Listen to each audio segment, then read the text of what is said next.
ఎవరైతే మిమ్మల్ని ప్రేమించి మిమ్మల్ని మోసం చేసి మిమ్మల్ని విడిచిపెట్టి వెళ్ళిపోయి ఉన్నారో, అదేవిధంగా ఎవరైతే మిమ్మల్ని లవ్ బ్రేకప్ చేసేసి మేము దూరంగా వెళ్ళిపోయి ఉన్నారో, ఎవరి మధ్య అయితే గొడవలు వచ్చి భార్య కానీ భర్త కానీ ఇంట్లోంచి వెళ్ళిపోయి ఉన్నారు, ఎవరైతే మీ పిల్లలు మీ మాట వినటం లేదు అని ఇంట్లోంచి వెళ్ళిపోయి ఉన్నారు, అటువంటి వాళ్ళు ఎవరైతే సరే పరిగెత్తుకుంటూ మళ్ళీ వెనక తిరిగి వచ్చి ఒక పవర్ఫుల్గా మంత్రం ఈరోజు మీకు తెలియజేస్తున్నాను.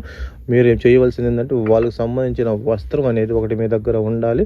ఆ వస్త్రం తీసుకొని మీరు ఏం చేస్తారంటే, ఆ వస్త్రం మీద మీరు కూర్చొని వాళ్ళ ఫోటో ఒక ప్లేట్లో పెట్టుకొని దాని మీద కొన్ని గులాబీ పువ్వులు పెట్టేసి ఈ యొక్క మంత్రాన్ని మీరు 108 సార్లు చదవాలన్నమాట. 108 సార్లు చదివినట్లయితే వాళ్ళు ఎంత దూరాన్న రావటం అనేది జరిగింది. అటువంటి పవర్ఫుల్ గల ఒక వశీకరణ మంత్రాన్ని ఈరోజు మీకు నేను తెలియజేస్తున్నాను.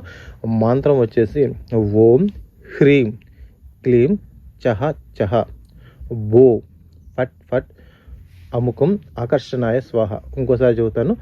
ఓం హ్రీం క్లీం చహ చహ బో బో ఫట్ ఫట్ అముకం ఆకర్షణాయ స్వాహ. ఇక్కడ అముకం అన్న కాడ వెళ్ళిపోయి ఉన్న వ్యక్తి పేరు పెట్టి చదవలసి ఉంటుంది.